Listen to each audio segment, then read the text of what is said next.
Hey, Deborah. Hi, how's it going, Paulette? Good, good. Excellent. Excellent. So I am making sure that we can.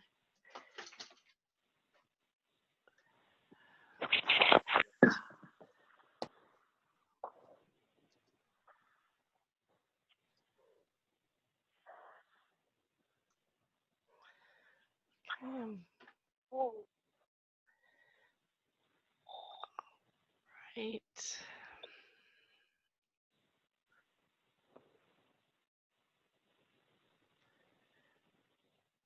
All right, in about 30 seconds, I'll go ahead and end the poll. There's a poll that I pulled up there. It's just about maybe your organization.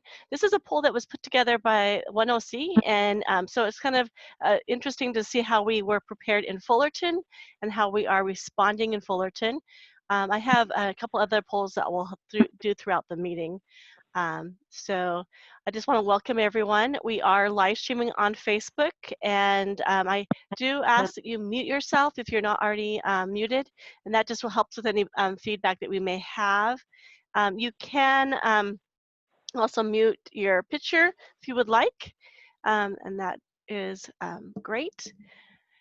And the last of the logistics is that this is being recorded. So if you do have to leave a little early, just know that you can always go back. It will be on our Facebook page, but also it will be on our website and our YouTube channel, so you can see the remainder of the video.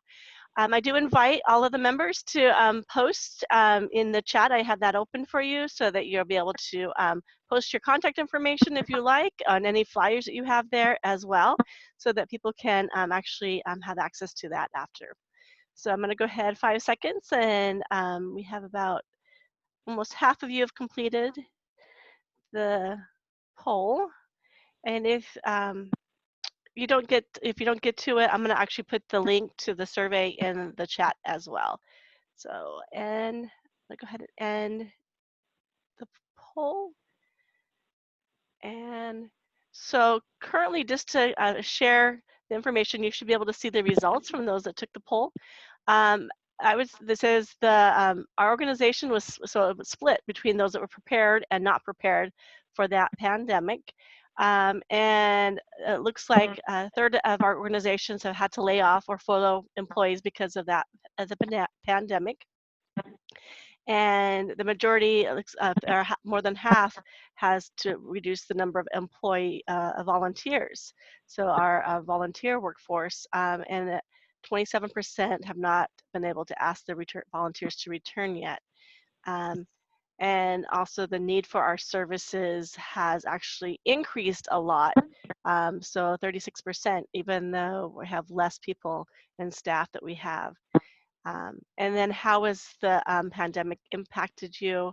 What changes that you've had to make? 73% actually had to do policy and procedure changes, pretty significant. And then also we've had to see that there's program services that have been reduced, increased, or changed because of that as well. So go ahead and end that. Perfect. So I'd like to welcome everyone again to the meeting, and I wanted to just share some highlights, some great success stories that we've seen over the last 4 or 5 months. And so I invited David from Pathways of Hope, and also Christian from Hoya Scholars to share with us some things that they've done, some successes, specifically around virtual fundraising, some ideas that you may take away with you, and also maybe some ways that they've been able to connect to the community during this time, because we are seeing that need and possibly supporting each other of how to connect. So I wanted to see, is Christian, are you here? There you are. Could you want to go ahead and just share? Yeah, I would love to. I'll just maybe target for around 5 minutes. Let me know if you'd like me to go any more than that, or if you have any questions. Should I go shorter than that, Debbie, you think? 5 minutes is great. I also just made you a co-host so you can share any of the sites that you would like to as well. Excellent, perfect. I'll just be talking through some points here, and I'll keep that in mind. So it's good to see everybody again after our summer hiatus. It has been sort of a long, drawn-out summer, that's for sure. And And we've certainly felt that, I think, in those first 2 months, immediately following COVID-19, we had that visceral strength and say, we're gonna respond to things, we're gonna combat this.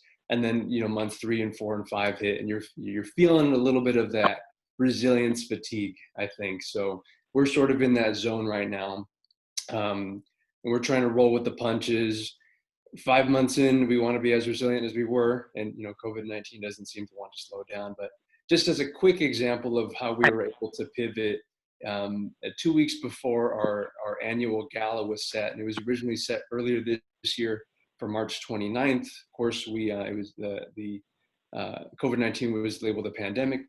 We immediately pulled the event in mid-March, and we were 2 weeks out from the event, and it's typically around 325 people at Los Coyotes Country Club. It's our tentpole fundraiser that we hold every year for the majority of the last 11 years that Hoya Scholars has been around. And this year was, of course, that proved to be the exception. We pulled the event, and truth be told, we did not immediately set a new date for the event. We took the weekend to talk to some of the families and see what they were going through, how they were being impacted. And the weeks immediately following our postponement in mid-March, about 4 weeks, were just solid pivoting and figuring out what the relief services were going to be and what our COVID-19 response was going to be. By the time we were 4 weeks in, we had an infrastructure where we were providing some basic necessities. We had a mobile food pantry, and we connected with friends such as David over at Pathways. We connected with other local pantries, and we set up an in-neighborhood mobile pantry unit with some of our church partners here in Central Fullerton in the Maple neighborhood. So we were really focused on that. Once that was, and then we also addressed the distance learning gap that we immediately started to see as soon as that transition was made.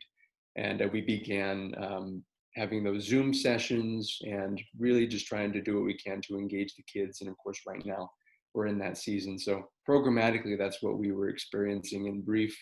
As far as the fundraiser went, it was probably around mid-April, about 4 weeks after the postponement, that we realized that we needed to, of course, we needed a fundraiser. We had many fundraising goals this year that we still needed to meet. And at that point, we had event sponsorships come in from, I believe, nearly 40 event sponsors that we had been talking with to see what could we do instead of an in-person event. So we did a virtual event. It was a lot of trial and error to figure out what the platform was going to be that we would host the event on. If anybody is familiar with BeLive, it's being commonly used more and more now. BeLive, that platform where you can interview people. It's in Brady Bunch mode, and you can have up to 4 people be interviewed and be broadcast via Zoom or Facebook Live. So we were going to use that, but we knew that we wanted to make it an event that did a couple of things. Number one, we wanted to make it brief. And so instead of a 2-hour in-person fundraiser, everybody's at home, everybody's relaxed, we made it a 30-minute fundraiser. The idea being that you get in, you tune in for about 5 minutes, 5 to 10 minutes. You understand, who it is, who we are, and who we serve. And then you could really move along with your day. We really just wanted to remind everybody that we were still here and maintain that awareness. So we made it 30 minutes, and we made sure that we made at least half of the individuals on screen that they were program participants. They were our students. We serve junior high and high school students. So we had 12 speakers on screen. We had 10 video segments during a 30-minute event. And of those 12 speakers, about half of them were current Hoya students or former Hoya students. And then, of course, the other ones were myself, some of our team members, and some of our volunteers who stepped in. And 10 segments, 10 video segments sounds like a lot in 30 minutes. Each of these segments was about 2 to 4 minutes, and we were just rolling.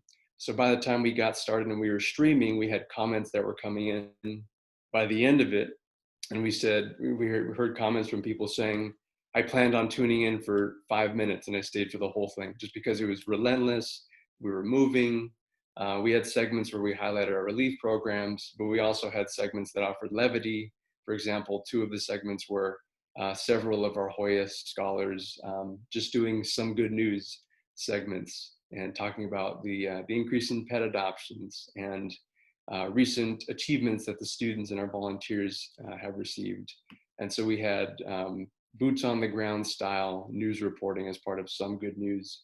And then we also had a graduate roll call where we featured our new graduates and the graduation parade that we did. We drove through our Garnet and Maple neighborhoods and had grad parades for each of our graduating seniors. And then the last thing that we did, so we like to think of after all the cake and watermelon and these videos that were edited and produced, we just had a very stripped down segment for about 5 minutes where it was a recording from one of our mentoring meetings where junior high and high school students are connected with their mentors who support them academically and personally as well. And it was about 5 minutes of just our students and their mentors just sharing affirmations with one another and meeting them where they were and just sharing words of encouragement, words of praise, and recognizing the resilience and the things that we've been able to learn and grow with from one another through our experiences, especially through COVID and through the entire year. So our last segment, which I personally love so much, is called our affirmation segment. And if you just want a feel-good 5 minutes, check out Affirmations on our YouTube channel, and that is Hoya Scholars in its most vulnerable and wonderful form. Where I'm going to quickly just end here is just mentioning the platform that we use. So we ended up using Streamlabs. So we streamed through YouTube, but the third-party software that we used through YouTube was Streamlabs, which is traditionally a Twitch user or a game streamer platform. And the reason why we use that platform is because it allowed us to put pre-recorded video on the platform and also balance that with live segments and not have any capacity limitations when it came to the amount of pre-recorded footage versus the amount of live segments we wanted, and be able to go back and forth between those at will. So we used Streamlabs, and we're going to continue to use it in future fundraising. Another thing that was particularly special about this fundraiser is that it took about 6 weeks to produce. We didn't spend any money on producing this. We spent a lot of time producing it. Our AmeriCorps member, who we have placed here at Hoya Scholars through 1OC, edited the lion's share of our 10 videos, but we didn't spend a single dollar on the streaming, on the production. We just had 1 week to write the 30 minutes, 1 week to film the 30 minutes with our 12 presenters, and then 4 weeks to edit and promote. And then on the night of, you just show up and you push your button and you're live streaming. The last thing that I'll mention is that as a tentpole fundraiser, we had to be realistic in knowing that this is a completely new dynamic. We did meet the lion's share of our goal through pre-event sponsorships, and each of our sponsors, thank God, was totally in support of our transition to making this a virtual event. And so our fundraising goal for the night wasn't huge at all. It was a $10,000 fundraising goal. We wanted to make sure that we validated that that we were sustainable where we were because of the sponsorships. We were sustainable because of the appeals that we made post our gala postponement. And we got a lot of love and support from that time to be able to bolster our COVID-19 relief services. And we made it a $10,000 fundraising goal to make sure that we can be realistic to our community. We can meet the goal, and we met our goal. We raised $11,000 that evening. We were able to honor the commitment of all of our sponsors. And we did something also that was able to cap that fundraising campaign, because after about 5 months of promoting this campaign, it was time to cap it in a very realistic and tangible way, while trying not to overdo it or over ask. And so all in all, our YouTube video, our stream now lives on YouTube. It has about 500 views now on YouTube. And we're able to remind our community why we're here, remind our students that we want to put them front and center and have them be the speakers of Hoya Scholars, and also be able to raise our awareness and expand our reach in any way that we can. So in a nutshell, that's what it looked like. I'll include my contact information in the chat. I'd be more than happy to answer questions that folks might have or shed light on what the process was, and on a lot of things that we would do differently next time. Excellent. Thank you so much, Christian. So if you have any questions, go ahead and put it in the chat box. There was one question about the link again that you used. You were debating between two. What was the first one? And The then first was Be Live, which is wonderful, but you cannot put on the dock more than a few minutes of pre-recorded footage. And so we ended up going to Streamlabs, which it doesn't matter how much pre-recorded footage you have to use. You can stream as much in good quality as you like. perfect. Excellent, Christian. All right. So no more questions as of right now, but if they come in, I'll come back to you. I'm going to launch another quick poll. This poll is about fundraising before we go to David. And it's during this period, our fundraising, so since March to now, how has your fundraising been impacted? So take a few seconds and click on one of those.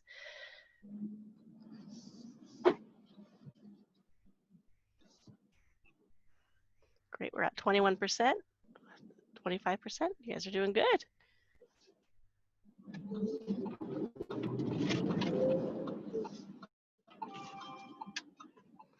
All right. Half of you have voted. So give you another 20 seconds.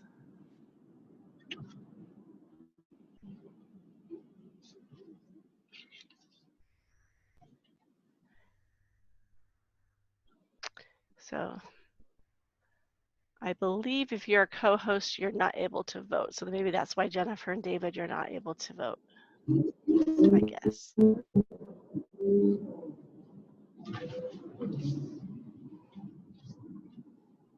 All right. Getting close, 64%.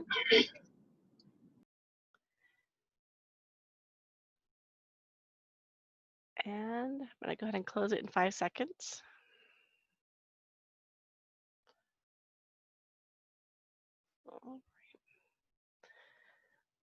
So we went ahead and I closed it, so I'll share the results. So far, it's split. It's remained the same from last period and also has decreased. So either stayed the same or has gone down. All right. So I invited David. I'm glad that you're able to join us today. So David, you want to go ahead and share some successes and you're working on? Yeah, thanks, everyone. No, I appreciate you having me. Thanks, everybody, for making the time today. I think one of the things that's interesting about times like this, I answered the question, were you prepared for this? I think I put somewhat or whatever one step above neutral was, because I don't think you can ever prepare for something like this, but at the same time, you can be a nimble enough organization to make pivoting a possibility, and that's kind of where we were at. So from a technology standpoint, we're a very nimble organization. We work a lot remotely now. We're in the cloud 100%. So kind of turning off the lights for offices and people moving around, even development staff, wasn't really complicated for us. What changed a lot for us was actually how we deliver some programs. So, and this kind of has a lot to do with development for our purposes. So when we decided to kind of make the determination we were going to kind of go away from the office and shelter in place at home and work at home for the preponderance of our staff, the people who could not do that for us was our food distribution center, so the hub, or and we had to figure out how to manage the 3 college sites that we also have food pantries at, so Fullerton College, NOCE, and Cypress College, because there were still people that were going to be hungry, and a pandemic doesn't stop that. And in fact, we saw a 5-fold increase in requests for food at the hub. Literally within 5 days, I think it was, of the governor's orders to stay at home. So it was really kind of a crazy explosion of need immediately. And so that created 2 situations for us that I'm going to touch on really briefly throughout this. So one is fundraising. So I think that to talk about fundraising in the context of the work that we do at Pathways, you have to actually think about it that when times like this happen is actually when things really increase for us, both on a demand level and a community support level. So I can absolutely say that we will be way up this year in terms of fundraising from all sources. We did a couple of things immediately that were very smart on our organization and our development team. Michael Blindy, who a lot of you know, just did a great job establishing almost immediately a hope fund that allowed our contributors to give to dollars that we immediately put into action, because on top of food requests, right away we were already seeing requests for rental assistance, because if you'll remember, the shutdown happened kind of the second to last week of March, which meant April rent was coming due, and we didn't have moratoriums in place yet. So immediately we were seeing people come to us and say, hey, I'm not going to get a paycheck for these last 2 weeks in March. How am I going to pay my rent?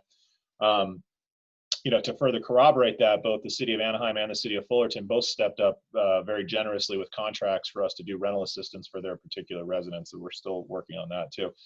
But we did this Hope Fund where we made it very specifically about the pandemic and saying, these are the needs we're seeing. We're going to be very acute and deliberate in telling you what we're seeing in the community, and we're going to be very specific in what we're asking for. So it was, give us money basically for rental assistance more than anything else, to keep people in their housing, to keep people from being evicted, things of that nature. As we kind of got into a rhythm of this new, whatever this is, a couple of other things happened that were really positive on the fundraising side. So number one, we had a huge event in April called Giving Day, which is different stratifications of nonprofit work are involved in the Orange County Community Foundation Day of Giving, based on what their particular sort of work is. For us in homeless services, and in particular family homeless services, it always happens at the end of April. So it was almost fortuitous that it happened this year, because in April, because of the pandemic, we were able to kind of market the need throughout the pandemic time with Giving Day, couple those things together, and we took our fundraising goal from 50,000, I think we ended up over 80,000, like 82 or something. So that was a pretty significant increase. The way we did it, and the way we kind of do everything, is if you follow us at all on social media, a lot of it is about peppering people constantly with information about the stuff we do, right? And so again, it's a sick thought, but the truth is that in times like this, we're needed more than ever, and we end up having a reason to talk to people about support, right? So all of our social media, all of our blog posts, we had a gateway entry page on our website that was just all about COVID-19, the effects we were seeing in North Orange County, and like what we were trying to do to address it. So that it gave people a very direct line of communication with us on what we were experiencing and what our needs were. So people were giving very generously, I think, as a result. So we were able to pivot really quickly on a lot of this stuff and change a lot of our messaging to be very COVID specific. Tailor fundraisers we were already doing. So Giving Day is a great example. And obviously we had really good success there. The other, I made a couple notes. The Hope Fund, we ended up raising, I think, almost $30,000 of money based on just that request, right? So the Hope Fund essentially was constant social media saying, again, rental assistance, et cetera, et cetera. The other place we really ticked up was government contracts. So again, being an organization in our position, there was a lot of money that came down from the federal government all at once, kind of like a waterfall, to different municipalities, and the priorities of those municipalities are all different. But the thing we kept telling people is, hey, your residents are coming to us saying they need rental assistance. So why don't you give us some money to do rental assistance work, right?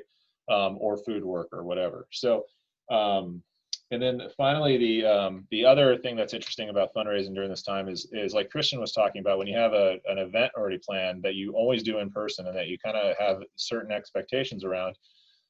This is, I think, one of those really good opportunities for us all as nonprofits to kind of review for ourselves what is the value of having kind of in-person galas and how much of our budgets we should make dependent on them, right? Because our Angelo's and Vinci's dinner, which we've done every year for like 28 years now, or this would have been the 28th, I think, 27th, maybe 28th, usually nets us about $55,000 clear that, really funds operations, right? That really helps pay, honestly, like, staff salaries that otherwise contracts and grants don't necessarily cover, which is important because that's what actually makes the organization run and makes it do the things it's supposed to do. So when you kind of subtract that, right, because you can't have an in-person dinner, you have to get creative. So we've been planning for weeks now, doing a whole virtual Angelo's and Vinci's fundraiser coming at the end of September.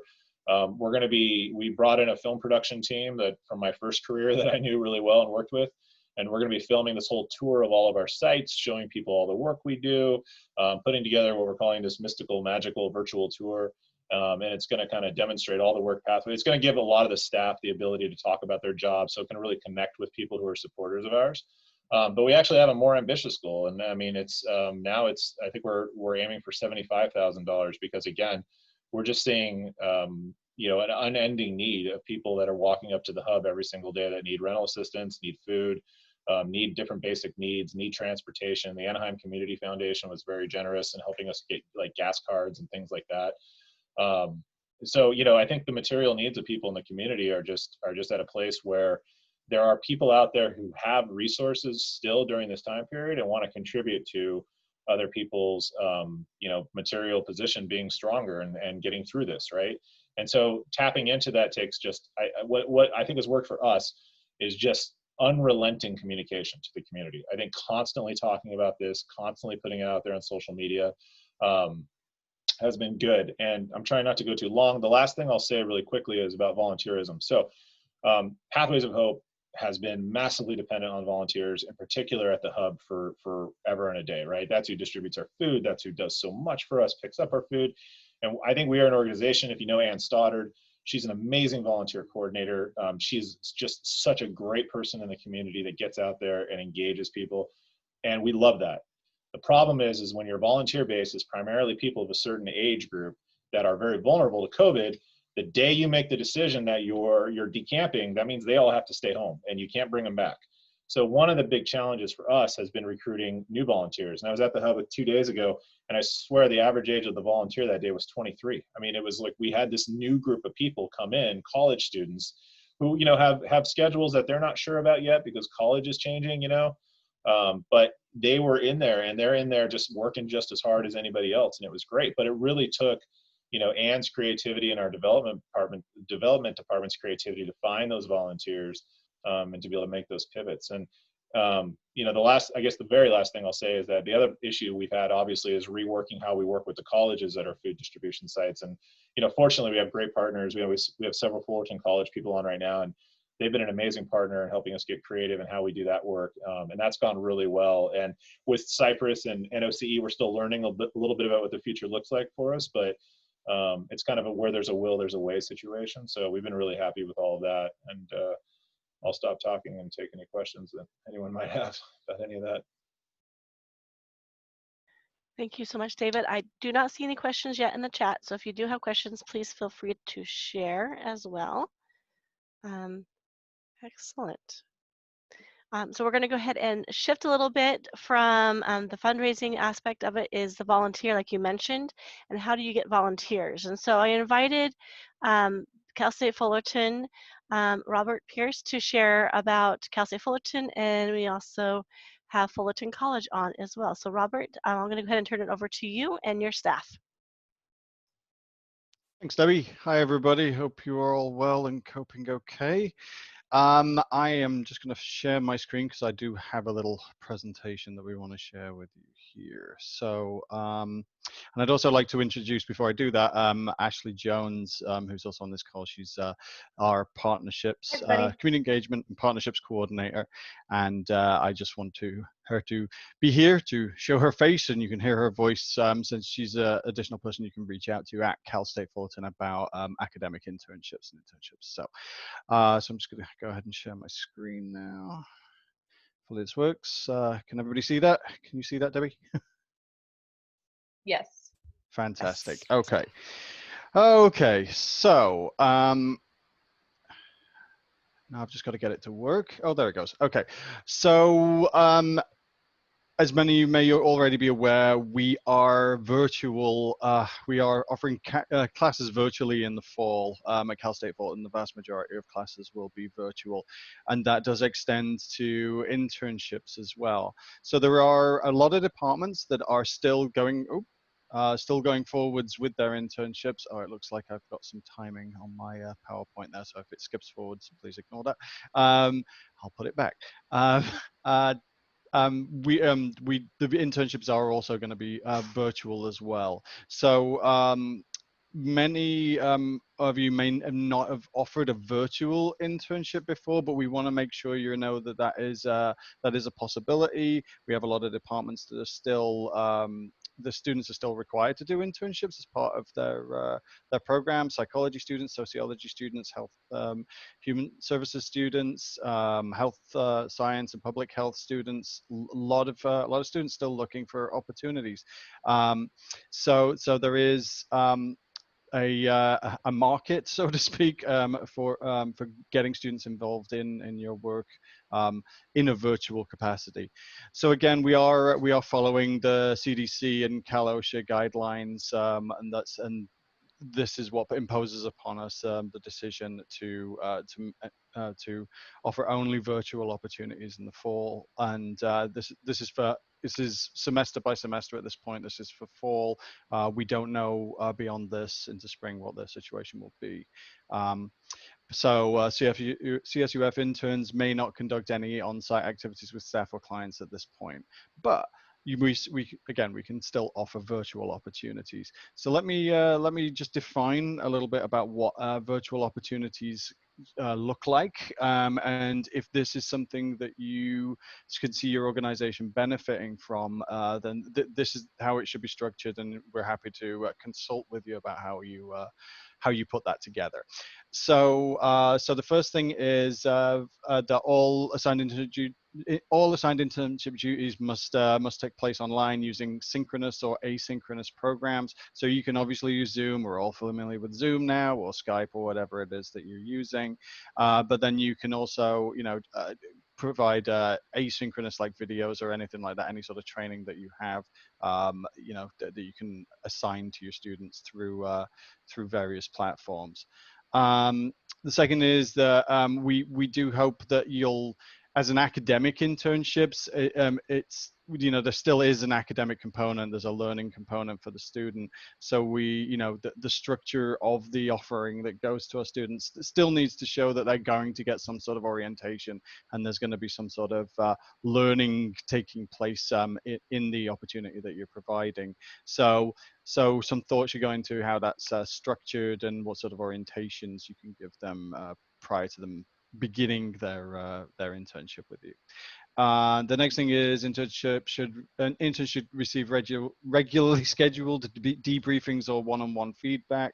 So being on Zoom, at regularly scheduled intervals with them would be is an essential component, in helping them get a rich learning experience, but also making sure, particularly right now with because we're not in the same room, you have to be intentional about your check-ins with folks and make sure everybody's on the same page and on task. So that's heightened for your benefit as well as you work with those students. And then supervisors should convey to the intern the number of hours. So if you're providing projects to a student to work on, maybe that's an outreach project, like we're all interested in social media and outreach and this sort of thing right now. We're all trying to reach as many people as we can for potential donations, as our two previous speakers have just outlined. Maybe this is something that students can help you with. So be intentional in how much time a particular project that you think that they will take in hours, basically. So if you think a certain task is going to take 5 hours, say you get 5 hours for this, basically. It's important, because otherwise later on the number of hours and time tracking becomes tricky in a virtual format. So if you ascribe that up front, that makes things a little easier on the back end. Just so you know, because as I think there's about 40 of us here right now. You can do exactly the same thing with students. You can say you have to be available for this 1 hour every day, and you do a group supervision meeting. So you can leverage a platform like this, and the virtual nature of it to kind of take care of those components en masse, so to speak. So there is some kind of efficiency in looking at doing it this way as well. So that's really the pieces that we advise folks should look at if they're going to offer a virtual opportunity. I'm going to turn it over to Ashley now, so that she can tell you about the mechanism by which you sign up with us. All right, thanks, Rob. Hi, everyone. It's good to virtually meet you all. My name is Ashley, and like Rob said, I'm the partnerships coordinator for the Center for Internships at Cal State Fullerton. And if you've been a partner with us in the past, you've probably received some sort of communication from me before, and you probably will in the coming weeks as well. But as far as recruiting interns, if you recruited through Titan Connection, that's our online job portal system for Cal State Fullerton. If you've done that in the past, it's the same exact process. If you're not familiar with it, or if you're a new partner, if you haven't hosted any interns, you can go to our website there at fullerton.edu/CICE. And then if you go to the partners page, we have a lot of information on there, such as the site manual and instructions on posting through Titan Connection. If you have specific questions about it, feel free to reach out to me. We'll have my contact info on the next page. One new thing is for the position type. Usually we have the position type that's intern for academic credit on there. But one that we want you to select now is COVID intern. So by selecting COVID intern, that tells us that this is specifically going to be a virtual internship that we're able to currently promote to students. We've done a kind of project in the past week or so of making sure that we only have these virtual remote internships labeled as COVID intern positions available for students. So to make sure that you're able to recruit specifically for this time when it's a virtual only protocol, making sure that you're doing it in the right avenue. So make sure you select COVID intern there. We have our learning activity placement agreement that we'll send over to you. If your organization doesn't have one already, that we'll need to make sure to get signed so that it's in place, so that all the pieces are together to be able to have interns at your site. And then after your position does get approved, then it's available for students to view and apply for. And then from there, it's really up to you on how you'd like to hire them on, bring them on, and then start on with their orientation, and then starting their hours and everything like that. So all the process is the same as before, but again, if you haven't hosted anyone before, if you'd like a little bit more step-by-step process, feel free to reach out to me. We'll have my contact info there. And then again, we'll be doing a bit more outreach in the next coming weeks to make sure that we actually did at the beginning of summer or end of spring, early summer, when we all were pivoting over to the virtual nature of internships and work and everything. And we were able to recruit over 500 internship positions that were being offered virtually. So that was amazing, both for students and then also our sites, because we know that, I mean, our work doesn't stop, the community's work doesn't stop. So it was really great to see the response that we got from all of our partner organizations. And so we're hoping, if you did actually host a virtual internship in the past, to continue through fall, maybe add more positions, or if maybe you weren't able to before, maybe this is your time to be able to give it a shot. So if you have any questions, please feel free to reach out to me, and I'll be happy to help out. Wonderful, Ashley. Thank you so much. That's really helpful. So how many students do we expect to have that are looking for sites, would you say, in the fall? So Rob probably has a better number for that. Yeah, I mean, well, on a normal semester, if there is such a thing as normal anymore, it's like 1,500 to 2,000 that we would usually have. Now, there are departments that aren't offering internships, some high volume departments that aren't doing experiential learning this semester. So that number is somewhat decreased. I'm going to say, though, that there's still probably 800 to 1,000 students that want internships this semester and are seeking virtual opportunities across all of those different disciplines I was talking, including communications, the business disciplines, all of those. There's still many students that are looking for opportunities. And it's help. Exactly. Exactly. I hate I know that we're all in a position where we are losing people, and we never want to advocate for an intern to replace a worker or anything like that. But times being what they are, if you can use this to leverage for your assistance and help maintain yourselves, then it's a win. It's a win-win. So. Absolutely. Thanks, Robert. So people are applying now and probably within the next couple of weeks. So that's great. So I'm going to go ahead and turn over to Jennifer. So you can just share, Jennifer, from Fullerton College, and maybe some updates that you have on your end in regards to your volunteers. Thank you. Thank you so much, Deborah. I said this before in another meeting, but I feel like when someone passes me the mic, it's like we're like news broadcasters. Back to you, Deborah, in the studio. It makes me laugh every time. And so I just wanted to kind of echo what Cal State Fullerton just shared. We're doing something very similar to Ashley and Robert.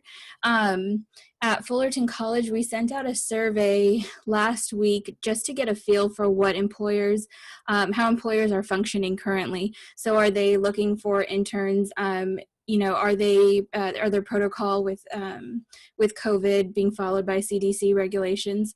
And after speaking with district and a couple of the VPs at Fullerton, we actually decided to also encourage students to only do virtual internships, with the exception of critical internships such as nursing that we have at Cypress. And I think they might still be doing a more in-person hands-on type internship. So I'm happy to put the link in the chat as well. So far we've got quite a few responses from employers that received the survey. And so for the fall, we're doing very similar work to Cal State Fullerton too. We actually have the same type of career service management tool. So there's this Titan connection. Ours is FC Career Connect. So if you have hosted an internship with Cal State Fullerton, the process is pretty similar with Fullerton College.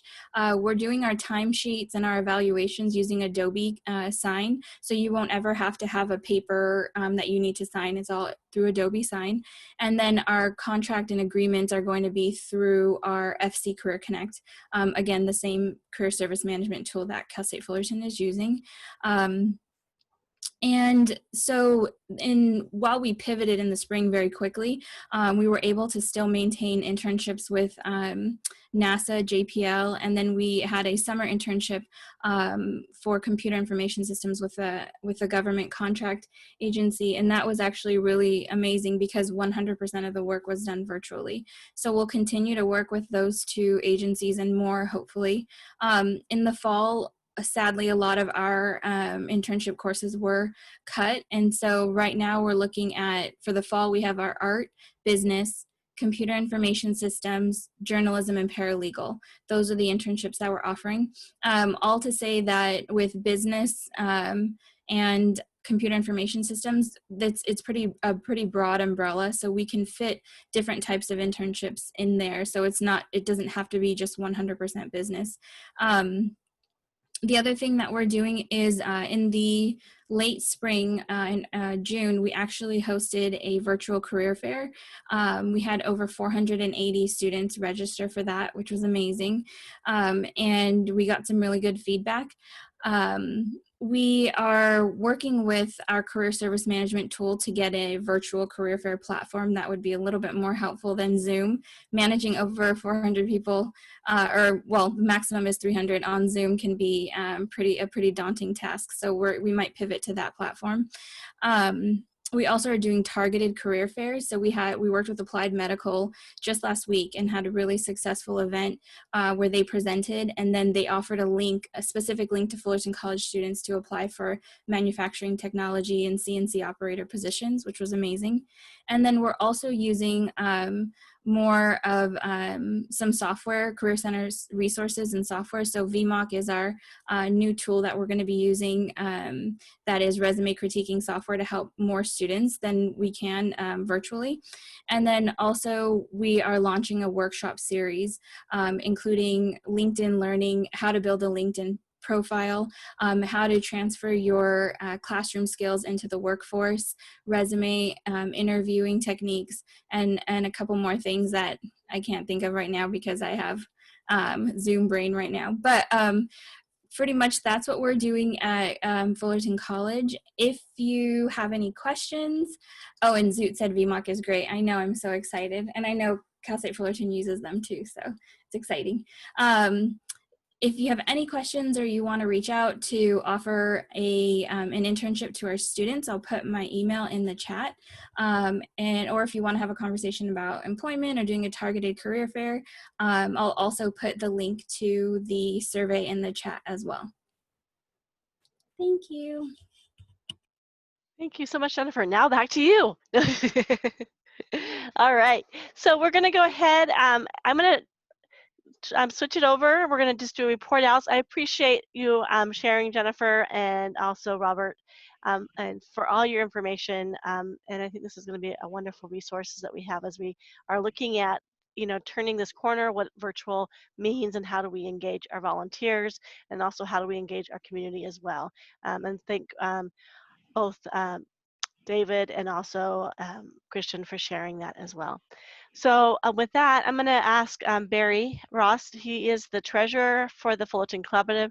Also, he is a chair for the Education Committee. So if you want to do a brief update on the Education Committee, maybe the board slate, and also the Education Subcommittee. Okay, thank you. Can you hear me okay? Yes. Okay, good. So regarding the Education Committee, and I don't know, as a board, we decided that because of our finances, we were going to relook at how we do our budget, and we reduced some of Deborah's time. And so we decided that for our committee work, unless we have a grant that supports the committee, we were going to ask each committee to decide if they wanted to relook at their goals and look at how they were going to operate going forward, or if they were going to put on pause right now. And so for the Education Committee, we're asking our members really if they want to continue this work. Our focus has been on early childhood, and we know that that's a real gap right now in the community, that many of the families where they're working from home and they have young children, they often have nowhere to go. Also, many childcare settings have had to reduce the number of slots because of social distancing. And so we're going to be looking at, is there anything we can do in this arena, given that it's going to be up to our members to do this work. And all the other committees are going to be asking the same questions. We also voted on our board officers for this year. Our year starts July 1st. So the way our bylaws call for is that the members, that's all of you, elect the board, and then the board elects its officers. So we decided that because of this time of COVID, we would try to have as much continuity as possible. So Leanna Ferrucci, who is our chair, unfortunately could not be here today, but she has agreed to remain as chair. Jason Phillips has agreed to remain as vice chair. I've agreed to remain as treasurer, and Bev Berryman agreed to take on the role of secretary, which we really, really appreciate. But what we talked about is that it's really important to bring in, new ideas into the leadership. And so we want to use this year to help identify potential new leaders for our next year. So please keep that in mind. If it's something you'd like to learn and grow a little bit more, it really, I think, is a great development opportunity. So please keep that in mind. So that's my update. Perfect. Thank you so much, Barry, and I appreciate you taking the time to do that. All right, Christian, you're up on next to just share us what's going on with NextGen. Thanks, Debbie. Sorry, this will be pretty brief. So myself and Bev Berryman, Community Engagement Manager, I believe, over at Creighton Services, we have the pleasure of co-chairing the NextGen Youth Empowerment Subcommittee, and we're going to be getting the band back together beginning the first Tuesday of September. That's September 1st. We're going to be having monthly Zoom meetings the first Tuesday of every month at 10 a.m. And now that we've exited a period of time where we've been experimenting with joint programming, and because we are sort of siloed and it's difficult to have joint programming right now, we're really going to be leaning into how can we get together as nonprofit and community leaders who are in youth services, in services that have to do with youth as well as emerging adults up to and including college students and those who are emerging in the workforce. How can we all get together once a month to lean into sharing what our services are and what they currently look like in their current iteration because of COVID-19? How can we lean into referrals and elevate one another's programs and services? And what are some ways that we can organically collaborate? So I would encourage every one of you who is in the youth services space to spend just 40 to 45 minutes once a month in a really vital space, which really is where the collaborative lives and thrives, I believe, where we can get together and just make sure that we're all up to date on what our current youth services platforms look like. And so again, we'll be getting together Tuesday, September 1st at 10 a.m. and we'll be sure to send out some email reminders. And myself and Bev are going to be tracking some of you down because we really want to hear from you and we would really want to be able to elevate one another. And Bev, let me know if I forgot anything. No, just they can run, but they can't hide. Wonderful. Thank you, Christian, and thank you, Bev, for your leadership in that role. All right, I'm gonna go ahead. I'm waiting for an update from homelessness. I don't see Brianna or Jason on, or Mandy, so I'll see if they have a response. So we'll move into health and wellness. Tracy, do you want to provide an update on health and wellness, or Peter? Sure, I can. Oh yeah, go ahead, Peter. You go. Okay, all right. So as many of you know, in regards to the Move More Eat Healthy campaign, in April, we actually launched our Move More virtual summer 2020. And so with that campaign, we've been providing different virtual physical activity opportunities for the communities that we service in Northern Orange County. And so we've been providing daily physical activity classes like Zumba, mindfulness classes, stretching / yoga classes, and also dancing classes. Due to the pandemic, it's been difficult to a lot of the communities that we work with to engage in these physical activities. And so this is for people who don't feel comfortable going out, that they can do at home. And so in the month of July, we actually had 680 participants for our physical activity demonstrations, which has been really great. We've been having a lot of participation when it comes to our adults. And so kind of forthcoming, we are working on offering these type of activities for youth. And so once we do coordinate those services, we will begin offering them with our youth.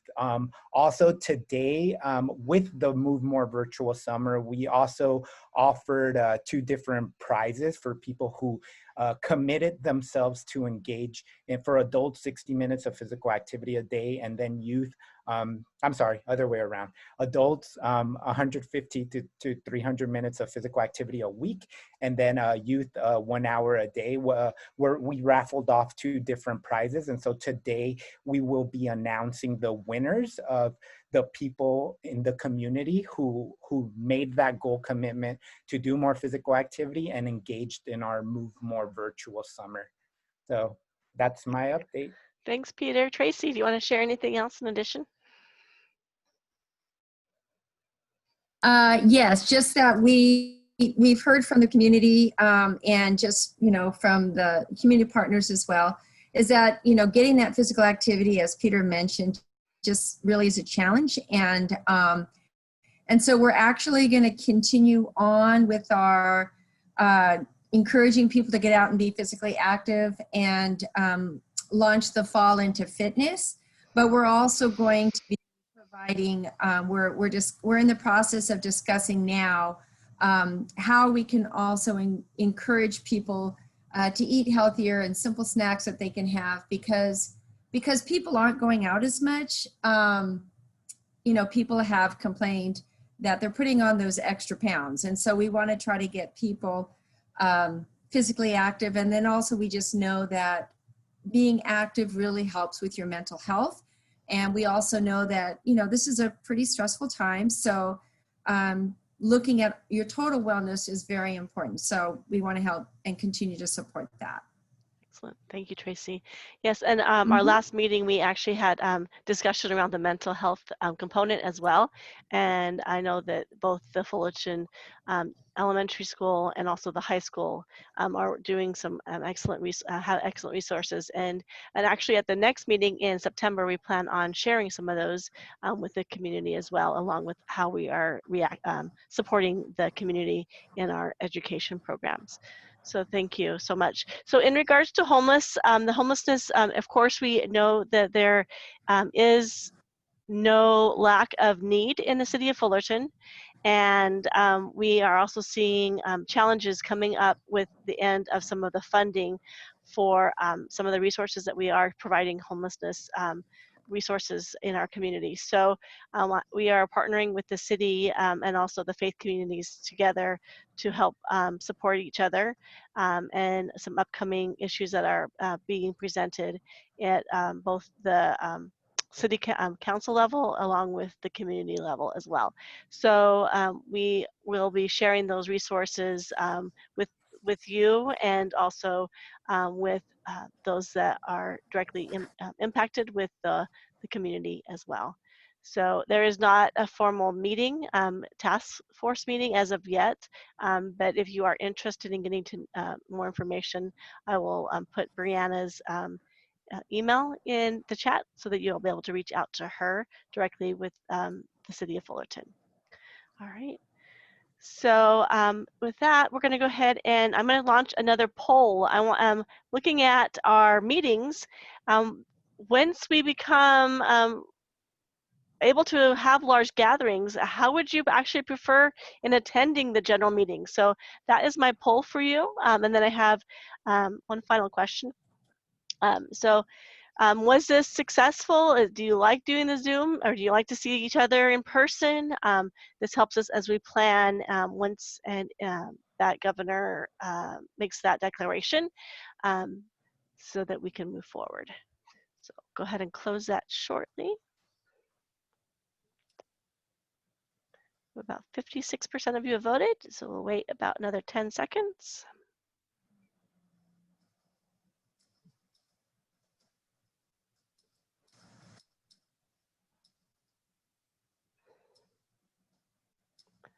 All right, 76%, so 5 more seconds and I'll close it. In 2 seconds, all right. And I'm gonna go ahead and arrow. So we're almost split. Almost half of you would like to meet in person and half of you like the Zoom. It does have a benefit of being Zoom. You're able to have some of that flexibility and also that in-person component, seeing each other as well.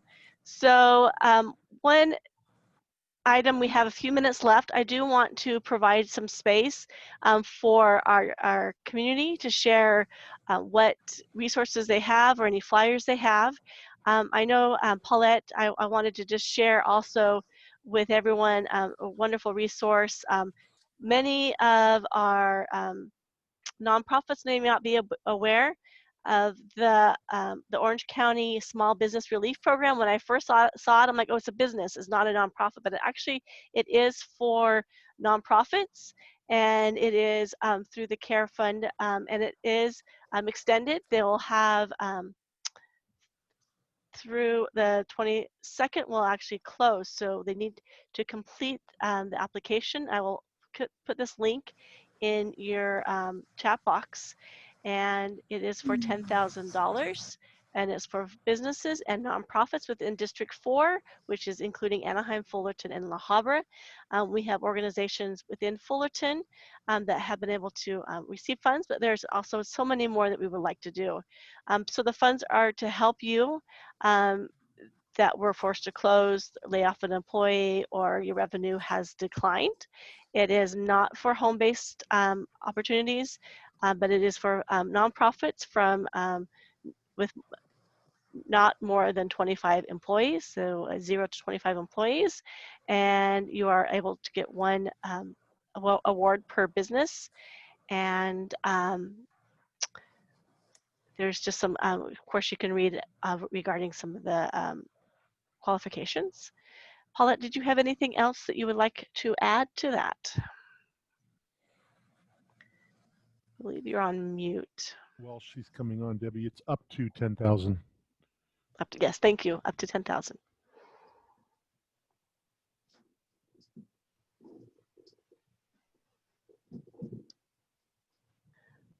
All right. I think with that, I don't hear anything else. All right. Are you there, Paulette? All right. So we'll leave. If there's anything else, you can add it into the chat. Anyone else have? Oh, I also wanted to welcome. We have 2 new members. The moms of Orange County, welcome to the collaborative. You put your information in the chat. We are glad that you're able to join us, and you shared a little bit about what you do, and glad that you're able to be connected on here. We will stay after I end the live feed. We'll stay on if you wanted to network with some other organizations as well. And also, I wanted to welcome the NCADD, National Council on Alcohol and Drug Dependency from Orange County. You're doing some work in Fullerton. So we're excited to have you and look forward to connecting with you more in the next few months and see how we can actually help support each other in our efforts, and specifically around the health and wellness. I believe that would be helpful as well. Anyone else have I don't see anything else in the chat box. Father Dennis, you shared about the upcoming monthly interfaith prayer services through Zoom, and he provided that link as well. And let's see, what else do we have? Well, Fullerton College, yes. Melissa, share. You have some things that you wanted to share. Go ahead and update us on Fullerton College if there's anything additionally. Yeah, I just wrote it there in the chat. Hi, everyone. Just wanted to update you that there's still an opportunity for students to take advantage of the 2 years free tuition if they start with us and have never attended college before. And we've already welcomed 2,200 students to the fall semester through some summer activities that we've planned for them and had them register for classes. We are all online, so all of our classes will be online this fall. However, there will be a couple of in-person classes that got special permission. And then we do have plenty of support available for students through virtual support, whether it's financial aid, admissions and records. Everything is available through a phone call or through just an email click away. Excellent. Thank you so much, Melissa. And I do want to do a shout out to Zoot and the work for the Gianneschi Center. If you could just give us an update about things that's going on over there, that would help us. That'd be wonderful. Yeah, we had to cancel our, you can hear me okay, right, Deborah? Absolutely, yeah. We had to cancel our G3X conference and postpone it, and it may get postponed again. But what we wanted to have some things happening. So we've got 2 conversations coming up. I put both links in there for the Eventbrite. They're both free. One is a conversation between Victoria Torres and myself on the research project we just completed about what made small organizations grow large during the last recession and what that has in store for us in this coming recession. And the other one is a conversation with Jan Masaoka from the California Association of Nonprofits, one of the great sages of our industry. He's going to talk about kind of the statewide approach to post-COVID and what we all should be doing. So both of those are free events. One is this week and one is next week, and they're both on the chat here. You can look up the links. They're Eventbrite links. Okay, you can also just put in G3X on Eventbrite and they'll come up. Thank you for the time. Yes, thank you so much, and wonderful resources out there, and do take advantage of that as well. So with that, I don't see anything else in the chat. If you would want to copy it, just as a reminder, just hover over next to the chat box. There's 3 little dots. You can actually download the chat, and you can have that personally on your computer. That way you can access a lot of those links and those individuals' contact information if you haven't already done that. I really appreciate all what you're doing. Our next meeting is in September. It will be, look at my calendar, September the 14th. And we actually will be looking at our education. We also have invited the city council, city manager. Ken will be joining us as well. And then in October, we're actually looking at having a candidate forum, talking about some of the city council members and some of the other candidates that will be on the election vote in November. So we wanted to provide that space as well. So thank you, everyone. And if you wanted to stay and chat, feel free. I'm going to go ahead and end the live feed and also end the recording.